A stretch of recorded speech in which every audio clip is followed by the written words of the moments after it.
Hello everyone. Range का discussion चल रहा था हमारी क्लास में, राइट? और लास्ट लेक्चर में मैंने तुम्हें सिखाया how we can find the range in case of domain is given to us या domain is not R. Now we are going to discuss range of linear upon quadratic, quadratic upon quadratic, quadratic upon linear. अब मैं आपसे discuss करने वाला हूं इन तीनों type के functions की रेंज. ठीक है, कोई एक केस लेके मैं समझाता हूं. सपोज करिए मैंने क्वाड्रेटिक अपॉन क्वाड्रेटिक लिखा, मेरे सामने कभी ऐसा सवाल बना, find out the range of this.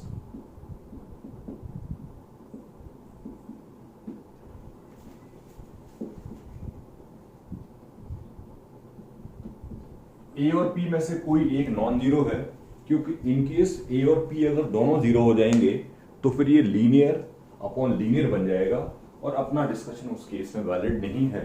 अपना डिस्कशन क्वाड्रेटिक अपॉन लीनियर इन सब के लिए वैलिड है. तो मैंने लिख दिया है एपी नॉन जीरो हो. एपी नॉन जीरो होने का मतलब दोनों नॉन जीरो जरूरी नहीं है, कोई एक नॉन जीरो हो तब भी चलेगा. मैं लिख देता हूं एटलीस्ट वन ऑफ ए और पी इज नॉन जीरो. ए और पी में से कोई एक भी नॉन जीरो है तो अपना डिस्कशन कंटिन्यू रहेगा. ठीक है, अब ये कोई फंक्शन लिखा है और मुझे इस फंक्शन की क्या निकालनी है, रेंज. ठीक है ना, चलता है. मेथड समझने की कोशिश करना, फिर मैं बाद में एक दो एग्जांपल देके आपको इलस्ट्रेट कर दूंगा. ठीक है ना, मेथड क्या है वो समझ लीजिए. मेथड सिंपल सा है कि इसको मैंने बाई अज्यूम कर लिया और क्वाड्रेटिक बनाया. p by x square q x by, ठीक है, plus q by equal to a x square plus b x plus c. Quadratic बनाने को बोला है मैंने. X square into p by minus a plus x into q by minus b q by minus c. यहाँ पे sorry R होगा, are कर लेते हैं, आर बाई, और तीसरा आर बाई माइनस सी. ये आपका क्वाड्रेटिक इक्वेशन जैसा आपने बनाने की कोशिश की. ठीक है ना, क्वाड्रेटिक इक्वेशन बना लिया. अब ये क्वाड्रेटिक ही होगा वो आप क्लेम नहीं कर सकते.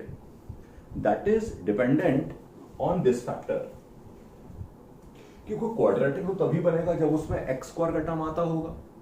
एक्स स्क्वायर आ रहा है कि नहीं आ रहा, ये डिस्कशन तो करना ही पड़ेगा. तो ये क्वांटिटी जीरो होगी या नॉन जीरो, ये आपको समझना पड़ेगा. तो समझना पड़ेगा इसका मतलब ये है कि ये जीरो भी हो सकती है और नॉन जीरो भी हो सकती है. तो यहां पहुंचने के बाद आप दो केस बनाओगे. केस वन है P by minus a non zero है. अगर P by minus a non zero है यानी कि coefficient of x square non zero है, तो अगर ये टर्म नॉन जीरो हुआ तो डेफिनेटली ये क्वाड्रेटिक है. और अगर ये क्वाड्रेटिक है तो डी हमेशा कैसा होगा, पॉजिटिव. एक्स रियल है, ऑब्वियसली यहां लिखा होगा एक्स रियल, नहीं भी लिखा है तो आप एक्स रियल मान के चलोगे. रियल के केस में ही रेंज की बात कर रहे हैं हम लोग. तो व्हाट आई एम सेइंग कि क्वाड्रेटिक बनाया, ये बन गया. Coefficient of x square non zero किया, नॉन जीरो किया समझा, नॉन जीरो अज्यूम किया. नॉन जीरो अज्यूम करने के बाद ये एक्स में क्वाड्रेटिक है, ये एक्स में क्वाड्रेटिक है. अगर एक्स में क्वाड्रेटिक ये है तो एक्स के रियल होने के लिए, एक्स के रियल होने के लिए ये नेसेसरी है, और आई कैन से इसके रूट्स के रियल होने के लिए ये नेसेसरी है कि इसका डी कैसा हो जाए, greater than equal to zero. यहां से आपको थोड़े थोड़े बाई मिल जाएंगे, यानी कि काफी सारे बाई की वैल्यू मिल जाएंगे. रेंज का मतलब वैल्यू ऑफ बाई, और आपको बाई मिल चुका होगा. दूसरा केस आप ये बनाओगे कि P by minus A zero करा दिया. अगर ये जीरो हुआ तो कुछ बहुत ज्यादा डिस्कशन का पॉइंट नहीं है. यहां से बाई का एक ही वैल्यू आ रहा है, ए बाई पी. आप ध्यान देने की कोशिश करना मेरी बात पे. You are interested to find out the range of this. Range का मतलब भाई आप बाई क्यों निकालने में इंटरेस्टेड हो? यहां पर एक ही बाई तो है, तो बस आपको यह चेक करना है कि दिस बाई इज अचीवेबल और नॉट। अचीवेबल और नॉट का क्या मतलब है? ये वाला बाई किसी एक्स के लिए आ पाएगा। इसका अर्थ यह है कि जब ये बाई की वैल्यू आप चूज करोगे तो क्या कोई एक्स है, यहां चेक करना है आपको। चेक वेदर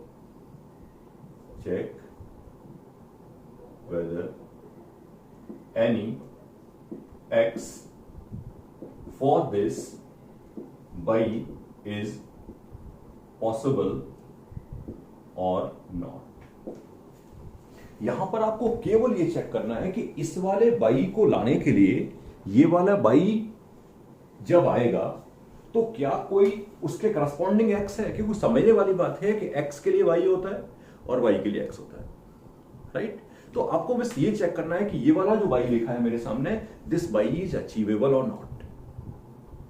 अचीवेबल वर्ड का मतलब क्या है कि इस बाई के लिए कोई एक्स है कि नहीं। कम समझ में आएगा तो कोई दिक्कत नहीं, एक एग्जांपल से बात हो जाएगी, लेकिन बेसिक बात मैंने बता दी है कि अगर ऐसा कोई फंक्शन आया, इन तीनों में से क्वाड्रेटिक बनाया, दो केस बनाए। केस 1 है कि ये नॉन जीरो है, डी पॉजिटिव बना दिया, फिर ये जीरो है और इसको केवल चेक करना है। मे भी इसमें कुछ कंफ्यूजन हो तो मैं एक स्टेप के बाद तुमसे इस बारे में बात करूंगा, कोई ज्यादा उस बात को डिस्कस करने से कोई बेनिफिट नहीं होगा।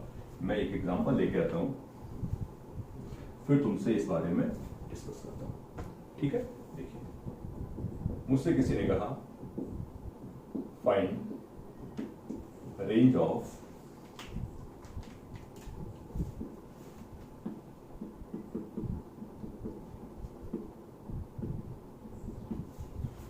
ये एक फंक्शन मैंने आपके सामने लिख रखा है और मुझसे कभी किसी ने कहा है कि इसके रेंज निकालनी है, इसके रेंज की बात करनी है। आप देख पा रहे होंगे कि ये क्वाड्रेटिक अपॉन क्वाड्रेटिक है और यहां लिखा रहेगा कि एक्स रियल है, ना भी लिखा रहे तब भी आप एक्स रियल की ही बात करोगे, आप रियल में ही बात करोगे। और कुछ और दे रखा होगा तो अलग पॉइंट है, नहीं लिखा है तो रियल मानोगे और लिखा है तो ठीक है, ठीक है। लिखा है कुछ क्या कर सकते हैं वो देखेंगे हम लोग। चलते हैं, बात डिस्कशन की कर ली जाए, ठीक है। चलते हैं।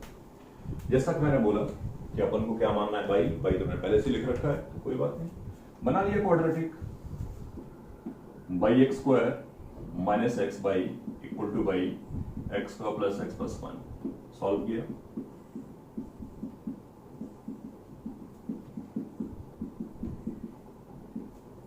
ये बन गई आपकी क्वाड्रेटिक। मैंने कहा यहां दो केस बनाने हैं आपको।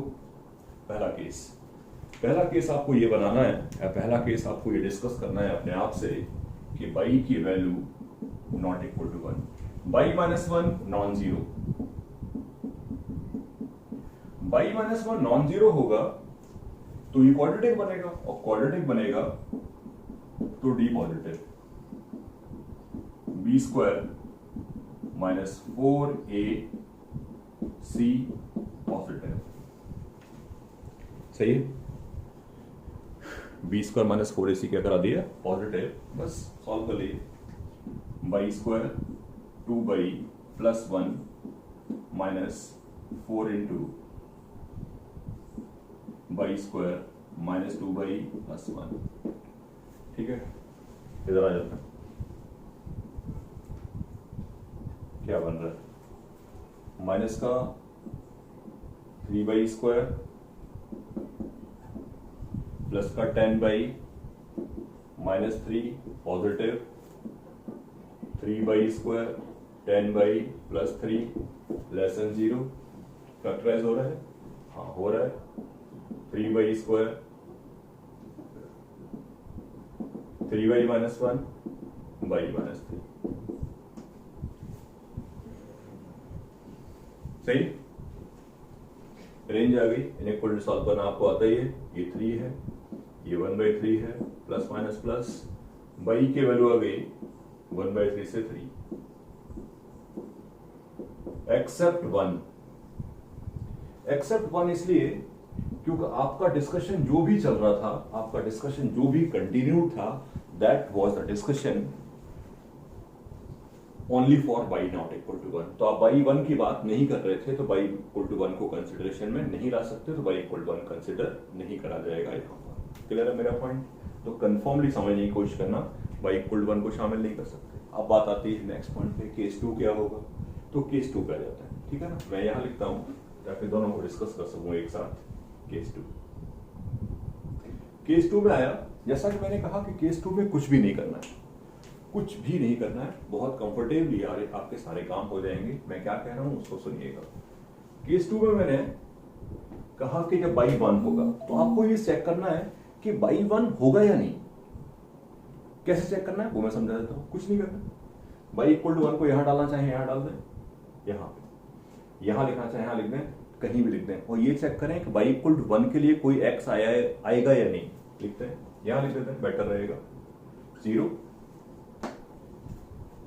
-2x 0। y 1 होगा, y 1 होगा कब? जब x क्या होगा? 0। y 1 होगा जब x 0 हो जाएगा। तो ओवरऑल ये पार्ट ऑफ रेंज है, वो भी पार्ट ऑफ रेंज है। तो overall range of the function क्या होगा? केस 1 और केस 2 में जो दोनों वैल्यूज आए थे उन दोनों का union. I repeat my point, case 1 में जो वैल्यू आई थी, केस 2 में जो वैल्यू आई थी, उन दोनों का जो यूनियन होगा that will be the range of total function. पूरे फंक्शन की रेंज जो होगी वो उन दोनों का यूनियन होगी। दोनों का ले लिया यूनियन, ये y की वैल्यू है, ये y की वैल्यू 1 है, तो ओवरऑल रेंज आ गई 1/3 से लेके 3। आई डोंट थिंक कोई डाउट होगा। 1 इसमें नहीं है लेकिन 1 उसमें है, लेकिन यूनियन में तो आ ही जाएगा कि यूनियन में वो एलिमेंट आते हैं जो कहीं पर भी हो। दैट्स व्हाई 1 और 1 दोनों जगह कहीं ना कहीं तो है ही, तो 1 शामिल हो गया। This is a method to find out the range of this type of function. अगर मेरे सामने कभी भी इस टाइप के फंक्शंस आते हैं, quadratic upon quadratic, linear upon quadratic, इस टाइप का कोई भी फंक्शन मेरे सामने बनता है, तो always for getting the range, for finding out the range, always you will do this. ठीक है ना। मैं एक आध एग्जांपल और आपसे डिस्कस कर लेता हूं तो ये बात और क्लैरिफिकेशन में आ जाएगी। ठीक है, चलते हैं।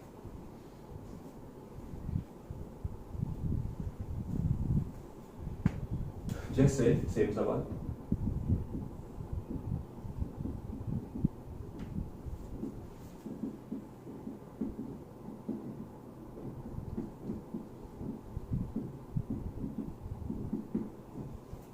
कुछ भी लिखा है, कुछ सोचा नहीं कि बहुत ज्यादा दिमाग लगा के कुछ सोचा जाएगा, राइट। बस लिखा है कि रेंज इसकी निकालनी है। अब इसकी रेंज निकालनी है, मेथड पुराना वाला ही है और यहाँ पर एक मेथड और भी है, उसको भी डिस्कस कर लेंगे तो दोनों काम हो जाएंगे अपने। तो पुराना वाला मेथड तो जो आपके सामने है वही है, पुराना वाला मेथड तो जो मैंने आपके सामने लिख रखा है वही है। कौन सा वाला? कि बनाया quadratic, y² minus X Y plus Y x² minus X plus 40, x² into Y minus 1, x into 1 minus Y minus 40 equal to 0। सही। बस दो केस बनाने थे, Y not equal to 1, D positive कर दिया,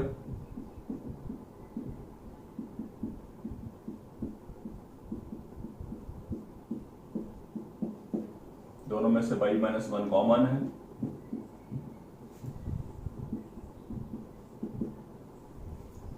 -4 प्लस 160,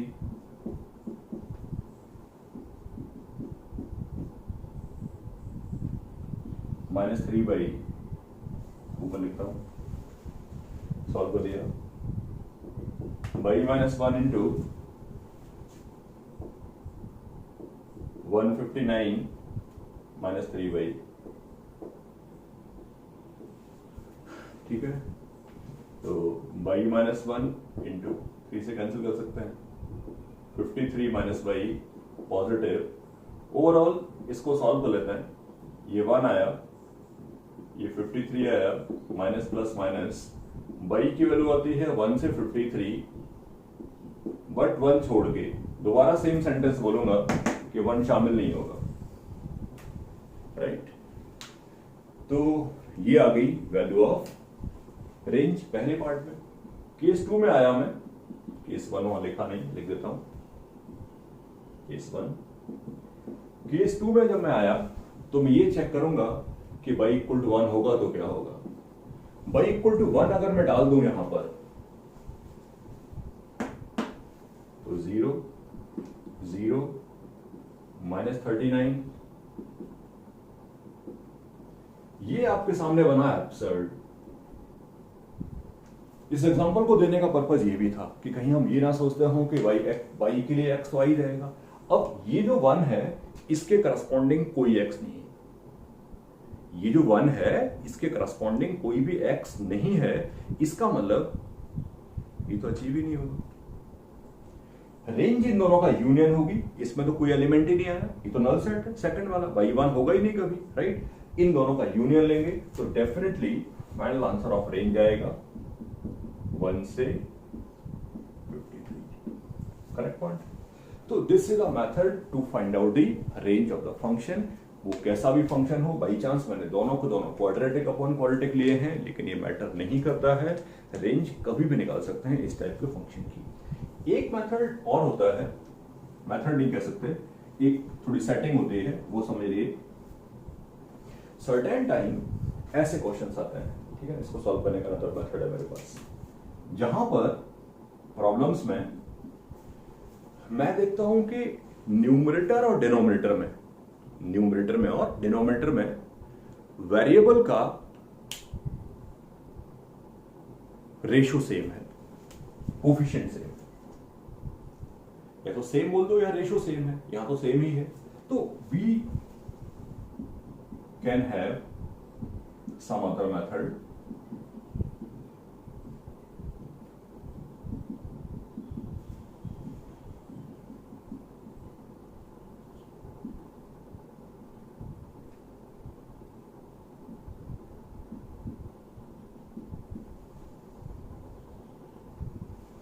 थोड़ा सा सेटिंग कर सकते हैं। यहां पर एक अच्छा सा मेथड बनता है, तो मैं उस मेथड को आपसे डिस्कस करना चाह रहा था। दोनों काम हो गए अपने, ठीक है, बस मेरी बात खत्म हो गई। अब ये जो फंक्शन आपके सामने बना हुआ है पूरा का पूरा, इसमें ऐसा करके मैंने लिख डाला, ठीक है, ऐसा करके लिखा तो मेरी बात आराम से हो जाएगी। कैसे हो जाएगी वो सुनो। एक्चुअल में x² - x+1 की रेंज हमको आती है, इसकी रेंज डेफिनेटली क्या होगी, माइनस का d/4a से इंफिनिटी। पिछला टॉपिक है हमारा पिछला टॉपिक है, इसकी रेंज हो जाएगी माइनस का d/4a से इंफिनिटी, और आई कैन से इसकी रेंज आ गई minus of b² - 4ac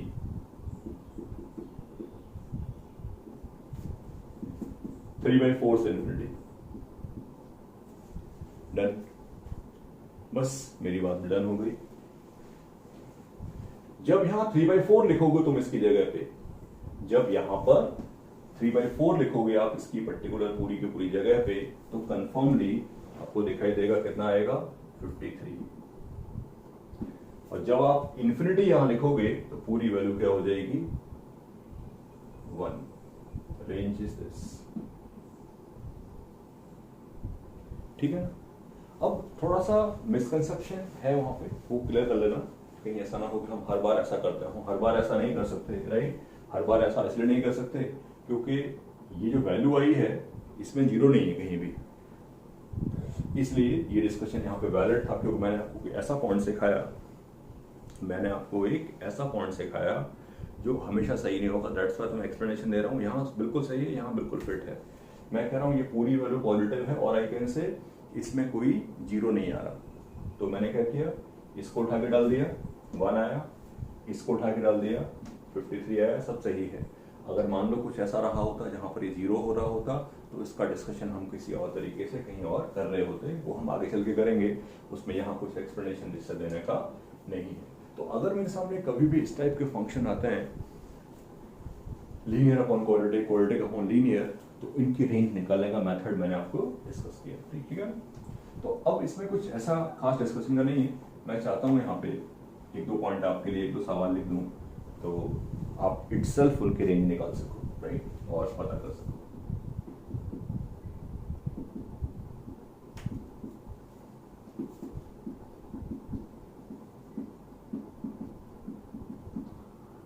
just एक दो प्रॉब्लम लिख रहा हूं, तो आप कंफर्टेबल हो जाओगे वैल्यू निकालने में।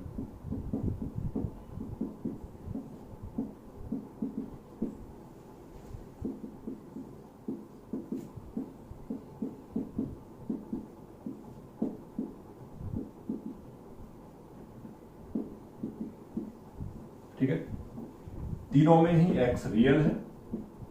ठीक है, तो ऐसे किसी केस में रेंज निकालनी है, राइट। इन तीनों को करिएगा, इन तीनों में जो भी डिफिकल्टी रहेगी, जो भी आंसर्स आएगा वो मेरे से शेयर करेंगे। ठीक है।